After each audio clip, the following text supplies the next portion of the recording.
Wow, what an amazing set after a hiatus of an incredible 16 years, and that's how you perform. Incredible. Matt, talk us through, that was an incredible band. Talk us through some of the members and their background and stuff. Some of the best northern session boys around, and one honorary southerner. We had on drums Errol Rollins, from the lineage of the Rollins family, who anyone who knows the soul music in England might know well.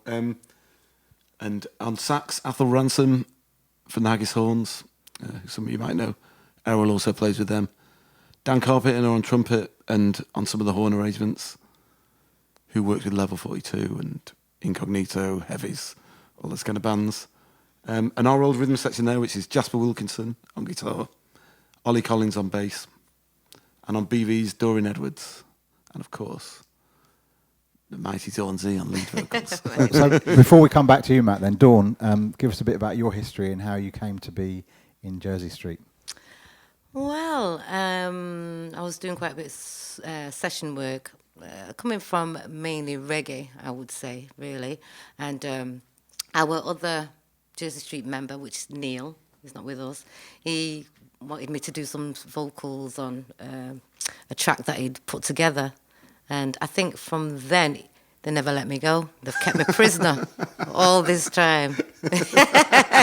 Have you done other stuff since or simultaneously as well? Yeah, because I've done a bit of work with New Order. I think 2005 Crystal. I've done quite a bit of work with Victor Haynes, which is a soul singer from Manchester.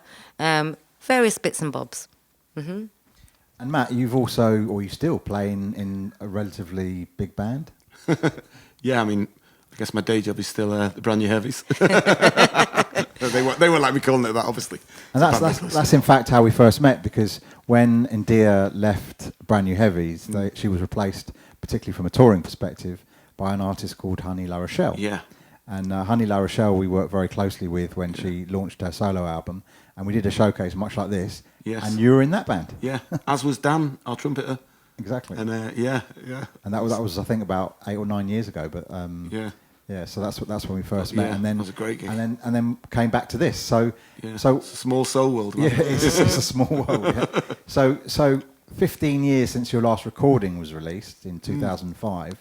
So what happened? Why?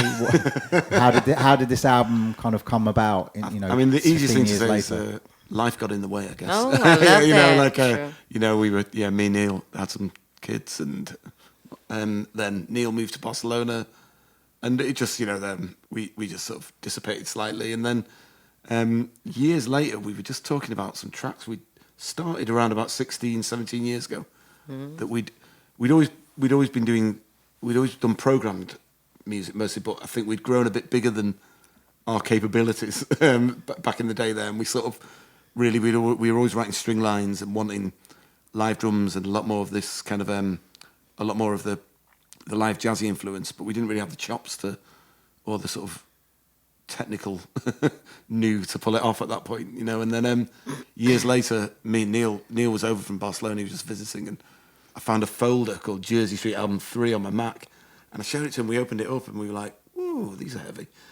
And then they were like, well, you know what, we owe it to these tracks to finish them, which is basically kind of in a very light and easy way. Just let's just finish these as they are, without any thought about labels or market or anything like that. And I think maybe that serendipitous thing is maybe why it works, because we didn't have any. The only thing in our mind was the music. Absolutely. Yeah. So we sort of polished it up and burnished it a bit and re-recorded some put a lot of posh strings and horns on, and there you go. It turns out that a lot of people actually liked it.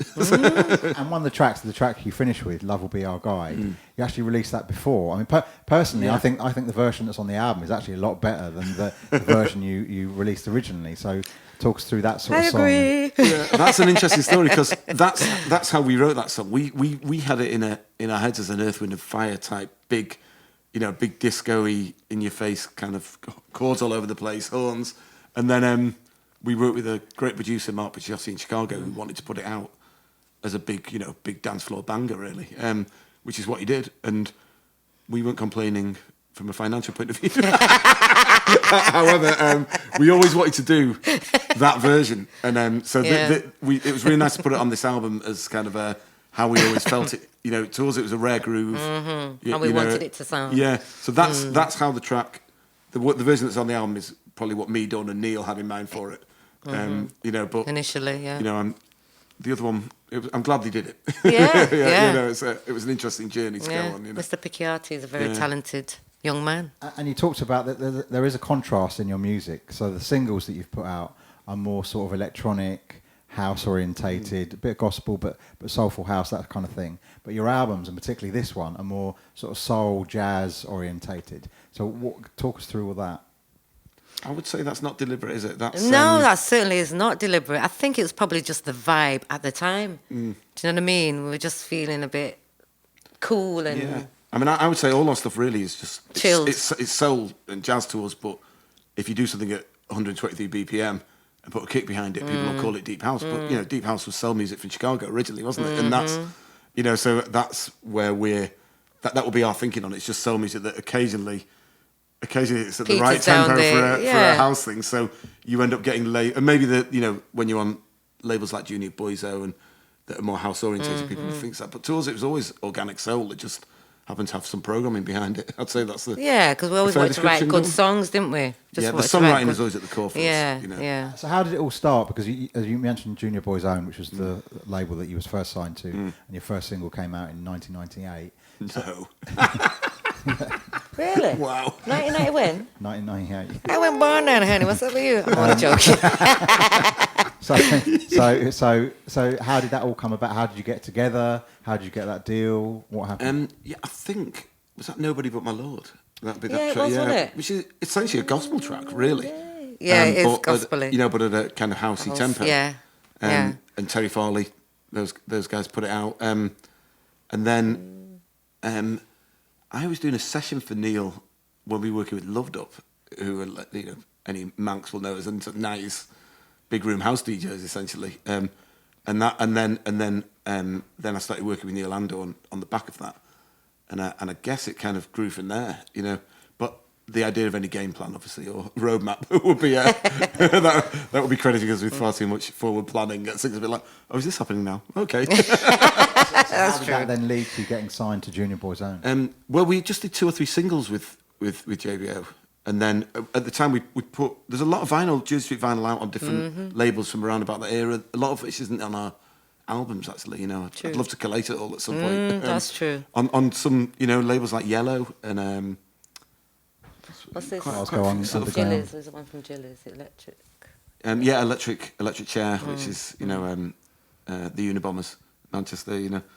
I mean, I can't, off the top of my head, I can't bring them quite all a out, few, but yeah. we run a lot of the kind of the cooler underground labels at the time. So how did the Glasgow Underground thing come about? I think Kevin was just a big fan of the JBO stuff, and then we delivered an album to him that was full of like all kind of tempos and jazz and soul and random. But you know, I think he dug it. You know, I don't think He was feeling it. Yeah. I don't think he was quite sure what it was, but he was like, yeah, I'll put it out. You know, but you're right. Probably the ones that came out in 12 would be the ones that were a little bit more. That you would probably play, you know, you would term deep house now, I guess, you know. But that was never intentional on our behalf. That was just some more soul music for us, just at a certain tempo. And the last of that series of 12s that you put out was 2005, Blessed is the Man, Wow, yeah. which was a lovely track. Yeah. But then, I mean, talk to me first about that track in particular. You can lead on that one, Dawn. Wow.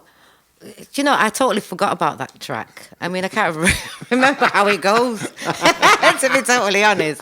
But, you know, a few people have been talking about that track. I was so surprised when, who were we talking to the other day? Yeah, Earth and Rainy. Yeah. Brought that back to our attention, and I was just so shocked. I don't know, I think we just wanted to be, like, just go on a deep, cool level. It's just not planned. I think sometimes we just do things on a vibe. Do you know what I mean? And I think that was the vibe we were just feeling at that particular time, why Blessed is the Man comes out. And Blessed is the Man, it's actually, some of it is a bit of a psalm. Do you know what I mean? And it's good that, you know, people can bless each other for a change. Because we're usually cursing each other, aren't we? So, yeah, I think that's what inspired us to write Blessed is the Man. know. And then what happened after that? Because obviously there's then been this 15 years. I guess that was the Yeah, last life thing got we in the did. way, as you said. Yeah, you know. yeah, Children and all kinds of stuff, marriages and stuff, and you know, so we all like had a hiatus of some sort. Yeah. And then we decided to put this album out. And as you said, I mean, we just looked at this album as a piece of art. Do you know what I mean? We weren't looking for no high accolades. We just wanted to put good music out with some fantastic musicians. And that's what we've done, really. And how did it feel to be performing live again? Wow. Wow, yeah. Yeah, they're good. Kind of weird, amazing, but weird as well. Like, you know, Yeah. well, it's so ingrained in what we've all been doing since we were, 15, 16. That this is, for me, the longest I've never not played. Probably the same Nothing for you, live, isn't it? yeah. It's been... So even while I was doing it was quite emotional, actually, looking around and seeing some of my old best friends and thinking, I've not done this with them for, Yeah. for the longest time. But good. Yeah. But it felt I nice, guess it's strange for two reasons. One is that you're obviously playing a lot anyway, generally, and you haven't been able to do that because of the pandemic. And then secondly, you haven't played with these guys Yes. For a very long time. I mean, so. us gigging live would be an emotional, amazing experience anyway for us because it's been that long, Yeah, whatever. it's been a while, But for yeah. it also to be on top of a worldwide pandemic where no musicians play. Yeah. So yeah, so it was a Like, bit, yes. for us that was heavy for a number of reasons. Like getting out of jail. Yeah. Getting out of prison. Yeah, Getting out of prison. Yeah, I Yeah. know. We just need to be going to the pub now, but never Yeah. mind. It is what it is. So I wanted to also talk to you a little bit about the Manchester scene, and sort of because jazz has gone through a bit of a renaissance recently, and there's lots of different jazz musicians coming through, and Manchester is as vibrant as ever in terms of musically, and you're a key part of the Manchester scene in a number of different ways. Not only because of Jersey Street, but also you're a teacher, for example, Matt. And you teach a lot of the students that come through that then go to create bands, etc., etc. So tell us a bit about the sort of soul and jazz scene in Manchester and how it's changed over the years. I mean, it's never gone away. It's always occasionally the spotlight appears back on Manchester as though something brand new is happening, but really, it's always that vibrant. It's just when people choose to look, they notice it. But so to me, it feels like a renaissance because someone's called it that. But you could always go out and watch, amazing players left, right, and centre in Manchester. And it's just had a bit of a spotlight, maybe from Gondwana Records, Matt and Nat Birchill, and kind of there's a bit of I suppose they call it a spiritual jazz scene that's sort of appeared up here of late, But Manc was always full of people jamming and going for it, and without an agenda, which has always been, because the very nature of the lack of big labels up here and everything, yet things aren't driven. The music definitely comes first, and there's never much financial incentive either way. So I guess that means you get less session work, but you get more players who would be session players if they're in London end up writing their own projects because there isn't the work they might have if they were down at Ronnie's every week. So so as a result, you end up with a hotbed of creativity from that. Players who might be doing film sessions or or just pop sessions if they're in London. So you end up with these amazing players doing quite unusual creative stuff, and that's my take on it, having sort of analysed it for a few years.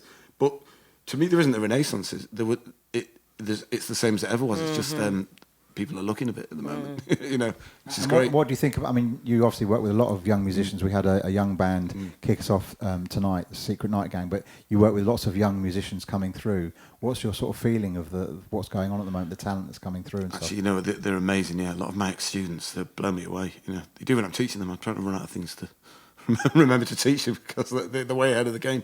But they're really creative. They're really they've just got a real let's just try it. They'll try anything, And I really admire that. So it's definitely Marley, Secret. A lot of new bands like that are just really taking risks, and it's quite interesting to hear it all. Yeah. So now you're back. You've put an album out. You've now performed live for the first time in many years. What's next? What do you want? Where do you want to take this? Well, we just want to continue making really good music. We're writing, at the moment, and hopefully we've got a few more sketches of art in us. You know what I mean? So that's what we're planning to do. Yeah. Hopefully next year, if what's the name goes away or what's it's called goes away, we can start doing some live sessions again. Yeah. Because there's nothing like live music. There's nothing like it. Yeah. We always had a big band, a 9-piece band back in the day. So to kind of, to play again and go, oh yeah, Yeah. right, So thinking about it now, it'd be really nice to tour again and promote music. That would be a dream. Let's see how things go. I guess we just gotta be realistic. Yeah, For now. yeah. So it won't be another 15 years before the next release, and another 16 years before. Well, you perform not live. from our choice. It won't. So tell people where they can get in touch with you, where they can find you on social media, and where they can find your music and stuff. Okay, well, I mean, we're on all the usual streaming platforms, that's what you know. But, if you were feeling more like you want some of the money to actually go to the musicians, feel free to go to Bandcamp, search Jersey Street. We're there on Bandcamp. And so you've got physical product as well as download as well. Yeah, we didn't do vinyl of this. I know you were asking for some vinyl. We didn't do vinyl for this album because we just didn't know it was going to be this well received. But a lot of people have asked me, so I'm thinking it's looking like it's worth us doing. So we're kind of thinking about maybe doing a vinyl with some remixes on. We've got some exclusive remixes. Certain Ratio have done us a really interesting remix, and I've got a couple of irons in the fire for some really, really interesting remixes, and I think that might really work as a double vinyl. There's definitely a vinyl renaissance. So. Yes, absolutely, yeah. And it's the age group and everything is the right, the music I think suits, it would work on vinyl. We just didn't know whether to take that risk originally when we started because we didn't know how well it was going to be received. So I think that's our plan, to do a vinyl of this with some cool remixes on. Watch this space on that one, I guess. We'll see. Okay, well, thank you very much. A pleasure. Thanks for getting us back together. You're taking a mick. There's no way we'd have got a live show together without the pressure of someone asking us. So. True. That's, you give us a nudge. No. Yeah. So, Yes, thank you very much. It's been amazing. Thank you. Thank you. Thanks a lot. Cheers. Thanks.